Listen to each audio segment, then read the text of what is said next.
Halo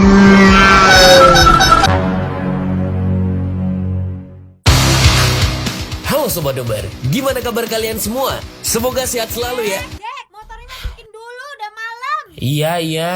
Nasib rumah gak punya garasi, motornya dimasukin ke ruang tamu. Kayak mana lagi tadi? Untuk menambah asupan adrenalin dalam diri kalian semua, kali ini Jack bakal nyeritain sebuah film action keren yang berjudul Special Delivery. Film yang dirilis di tahun 2022 ini dibintangi aktris cantik dengan aura psikopat yang juga berperan dalam film peraih piala Oscar, yaitu Park So-dam. Film ini akan menceritakan kehidupan seorang mbak-mbak cantik, imut, polos, sebagai pengirim paket sekaligus sopir yang sangat handal seperti Valentino Rossi. Namun suatu hari, Jang menerima orderan spesial yang membuatnya harus terlibat masalah besar dengan oknum polisi korup dan juga kelompok kriminal yang membahayakan nyawanya. Mampukah gadis imut ini selamat? Tanpa berlama-lama, mari kita nobar.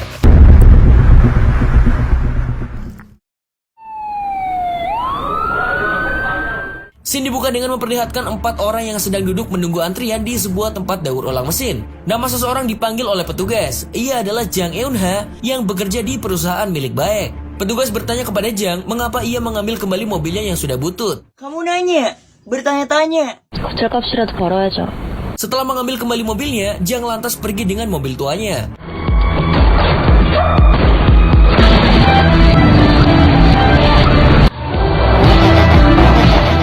Scene berlanjut di sebuah kantor penyedia jasa pengiriman. Seorang bapak-bapak nyentrik bernama Baek sedang duduk di ruangannya yang dipenuhi peralatan yang kelihatan canggih. Baek adalah bos di kantor Special Delivery, sebuah perusahaan yang menyediakan jasa pengiriman apapun. Biasanya paket yang dikirimkan adalah sesuatu yang ilegal. Baek juga adalah orang yang menyelamatkan Jang Eun-ha sewaktu kecil saat pertama kali tiba di Korea Selatan. Ia yang membesarkan Jang sampai memberinya pekerjaan di kantornya. Telepon tiba-tiba berbunyi. Awalnya, sang bapak bercanda dengan berkata salah sambung. Tapi akhirnya, berlanjut dengan menawarkan jasa yang disediakan oleh kantornya.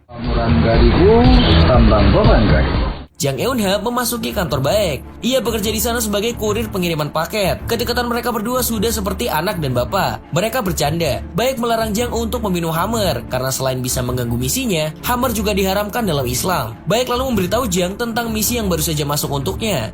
Scene berlanjut dengan memperlihatkan Jang yang sampai di tempat pengambilan paket. 2 orang bapak-bapak parubaya sudah menunggunya dengan terburu-buru seperti sedang kebelet boker. Bukan. 2 orang tersebut kelihatan sedang terburu-buru karena dikejar oleh sekelompok orang tak dikenal. Bapak-bapak ini awalnya tak percaya karena sopir yang akan mengantarnya adalah seorang perempuan yang imut, comel, menggemaskan. Ya, mana mungkin dia supir. Tetapi akhirnya ia masuk juga ke dalam mobil dengan sebuah ancaman kepada Jang. Jang pun hanya menimpali ancaman tersebut dengan himbauan untuk memasang sabuk pengaman, simetriskan posisi kedudukan, kencangkan celana dalam, dan ceki trot. Di perjalanan terjadi aksi kejar-kejaran, di mana Jang memperlihatkan kemampuan berkendaranya yang luar biasa. Tidak benar.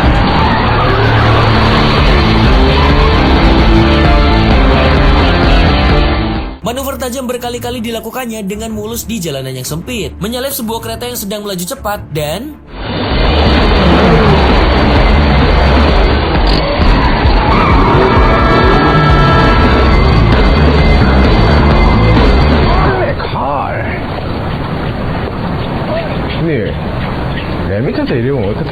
계란 넣어주시고.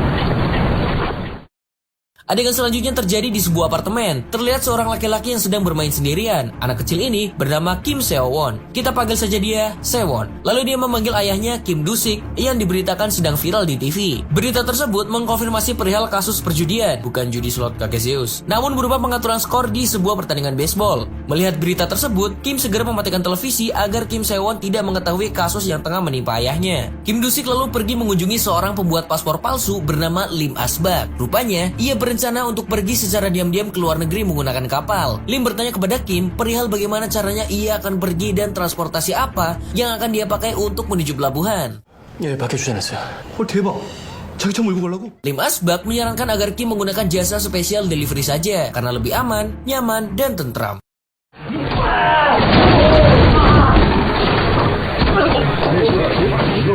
Scene beralih dengan memperlihatkan seorang bos bernama Chow tidak pakai Lee yang kelihatannya kejam, berbahaya, serta jumawa. Si Chow datang ke kantornya bersama seorang bodyguard. Ia kemudian mengambil sejumlah uang di brankas dan menanyakan sebuah alat berbentuk remote yang jadi pengaman untuk mengambil uangnya yang tersisa di bank. Si bawahan yang sepertinya adalah kaum LG HD TV itu memberitahu Chow bahwa remote yang dicarinya dibawa oleh Kim Do-sik, yang seketika membuat Chow seketika murka kepada bawahannya itu. Dan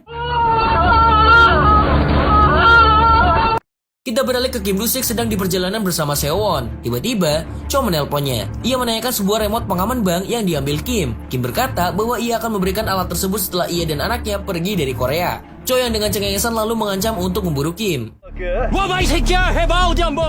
Scene selanjutnya terlihat Pak Baik sedang memberitahu Jang tentang misi yang baru saja ia terima dari seseorang. Isinya adalah permintaan pengiriman paket ke pelabuhan Myeongtaek. Jang yang mengetahui bahwa pesanan tersebut datang dari seseorang bernama Lim Asbak langsung menolak karena ia tahu Lim adalah orang yang gak benar. Pak Baik lalu berkata bahwa bayarannya mahal, lumayan cukup buat biaya ganti oli selama 100 tahun. Setelah nego-nego alot, akhirnya Jang menerima misi itu dengan syarat pembagian 50-50 untuk bayarannya. Rencana untuk pengiriman paket pun segera dilakukan. Penentuan rute yang akan diambil Jang serta persiapan mobil yang akan ia gunakan untuk melaksanakan misinya.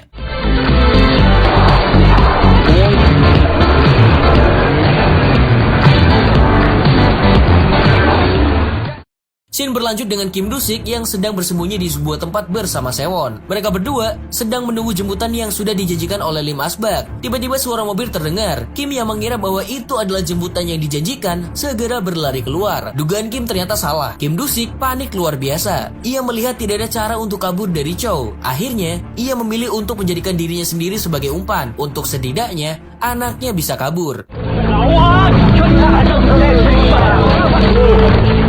Kim Sewon yang berhasil melarikan diri segera menuju tempat penjemputan yang tadi diberitahu oleh ayahnya. Sementara itu, Kim Do-sik kemudian disiksa habis-habisan oleh Chow. Chow terus mempertanyakan di mana remote yang disembunyikan Kim berada, tapi Kim terus menolak untuk memberitahukannya. Chow kemudian menyadari bahwa anaknya Kim Do-sik pun tidak ada. Ia segera menyuruh kroconya untuk mengejar Kim Sewon. Kim Do-sik ternyata belum mati. Karena pengejaran yang dilakukan Chow terhadap Sewon, Kim bangkit dan memukul penjaga tersebut. Ia segera mengejar Sewon. Sewon berhasil menemukan mobil penjemputan Jang Eun-ha. Ia pun segera meminta dibukakan pintu dan dibiarkan masuk. Jang Eun-ha ragu untuk membuka pintu karena Sewon bukanlah orang yang ada di foto. Jang juga melihat ada orang yang mengejar Sewon. Dia menyadari bahwa dengan membiarkan Sewon masuk, ia akan melanggar peraturan perusahaan dan akan terlibat dalam masalah yang bukan urusannya. Setelah berpikir dengan cepat, Jang memutuskan untuk membuka pintu mobilnya dan membiarkan Sewon masuk. Jang segera memacu mobilnya.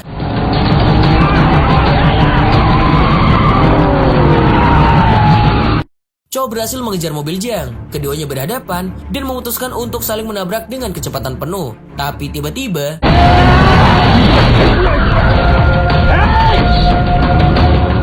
Chow kembali ke tempat persembunyian Kim Do-sik dan menggeledah isinya. Menyadari bahwa remote yang dicarinya tidak ada, ia menebak bahwa alat itu dibawa oleh anak Kim Do-sik, yaitu Sewon. Chow kemudian meminta bantuan seseorang bernama Kusnadi untuk menangkap Sewon. Scene beralih ke tengah kota. Setelah berhasil melarikan diri dari kejaran Chow dan kawan-kawan, Jang Eun-ha berniat meninggalkan Sewon karena bisa mengancam dirinya dan perusahaannya. Sewon terus mengikutinya, karena itulah yang diperintahkan ayahnya sebelum mereka berpisah.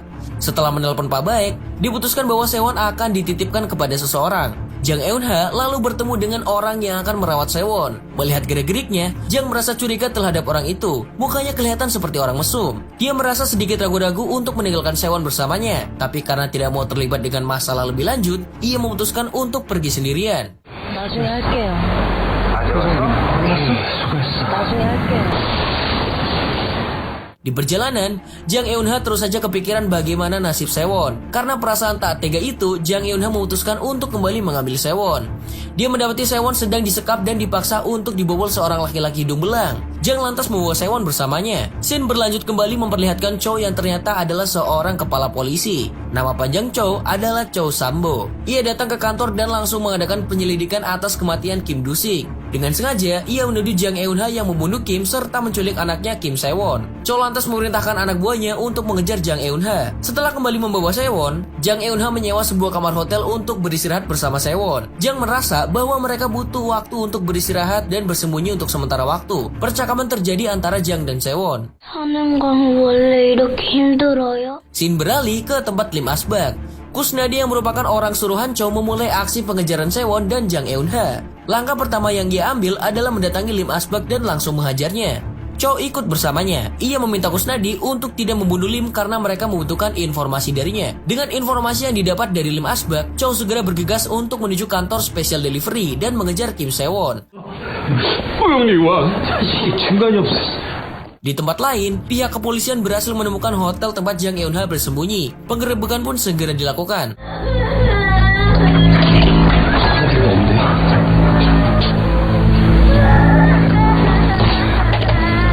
Jang Eun-ha mencoba mengelabui polisi dengan menyamar menjadi OB dan berusaha pergi dari hotel. Sampai kemudian, secara tidak sengaja ia bertemu dengan Chow.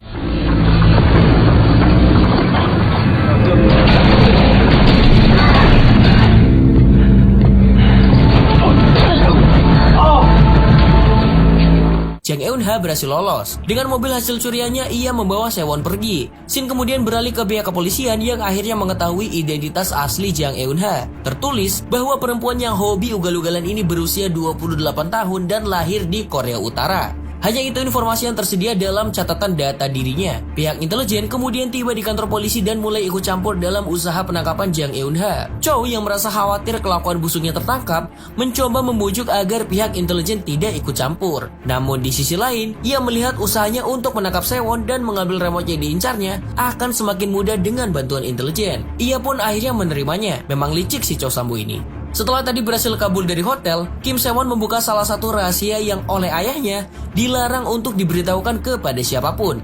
Kepada Jang Eun-ha, ia memberitahukan perihal ibunya dan ingin mengunjunginya. Di tempat lain dengan bantuan intelijen, polisi berhasil melacak lokasi Jang Eun-ha. Chow segera mencoba untuk menangkapnya lebih dulu sebelum pihak intelijen. Sementara itu, setelah tadi mendengar cerita dari Sewon, Jang Eun-ha berhasil menemui perempuan yang diduga adalah ibu Sewon. Ia adalah seorang pelacur. Jang menjelaskan kondisi Sewon, namun sang perempuan menolak mengakui Sewon adalah anaknya. Tanpa diduga-duga, Kusnadi berhasil menemukan Jang Eun-ha. Sewon kemudian diculik dan pertarungan antara Kusnadi dan Jang Eun-ha terjadi.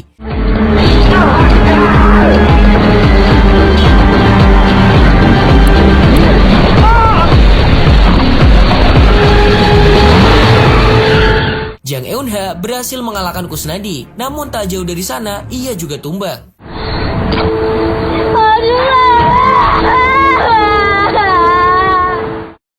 Di kantornya, pihak intelijen mulai mencium hal mencurigakan yang dilakukan Chow dalam kasus pengejaran Jang Eun-ha. Sementara Chow yang khawatir kelakuannya terungkap, dengan panik segera mendatangi rumah sakit tempat Kusnadi dirawat.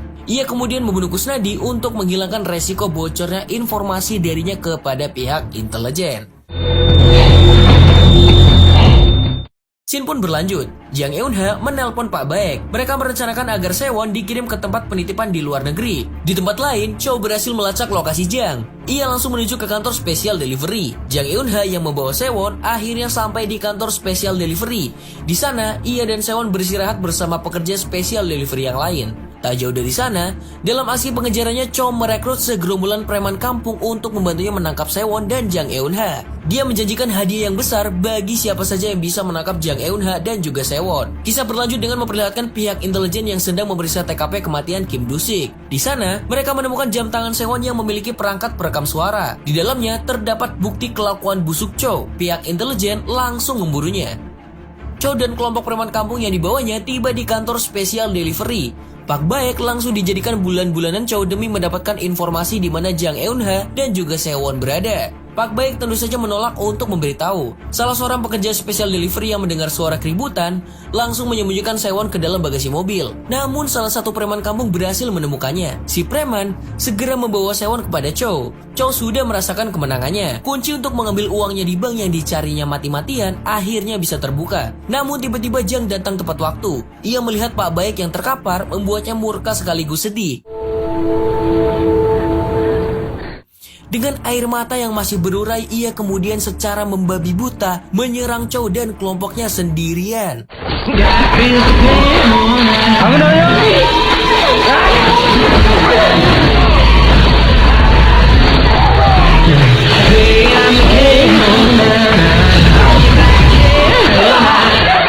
Salah seorang pegawai Baek yang tadi juga tertangkap berhasil membawa Sewon pergi bersamanya. Chow ternyata belum mati. Dengan sisa-sisa tenaganya, ia berhasil mengejar Jang yang sedang berusaha pergi menjauh bersama Sewon.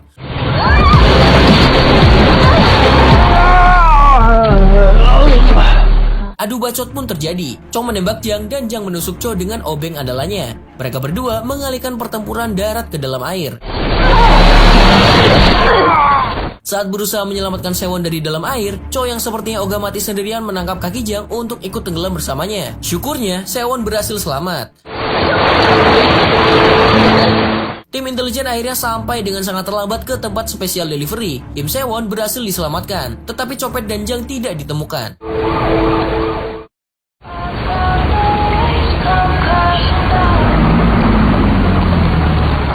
Jang Eun-ha yang dikira sudah mati tenggelam tiba-tiba muncul mengunjungi Sewon. Ia memutuskan kembali dan akan merawat Sewon untuk selamanya. Dan film pun selesai. Gimana Sobat Nobar? Perjuangan luar biasa dari Jang Eun-ha yang merasakan perasaan senasib dengan Sewon. Membuatnya berani untuk mempertaruhkan nyawanya sendiri meskipun sebetulnya tidak ada ikatan apapun antara dirinya dan juga Sewon. Dia mengajarkan kita semua untuk menolong siapapun tanpa pandang bulu, entah bulu kaki, bulu mata, ataupun bulu yang lainnya. Oke, sekian dari saya. Jack mewakili seluruh rakyat jelata mengucapkan sampai jumpa di alur cerita nobar berikutnya. Jangan lupa like, komen, dan subscribe, dan kamsia.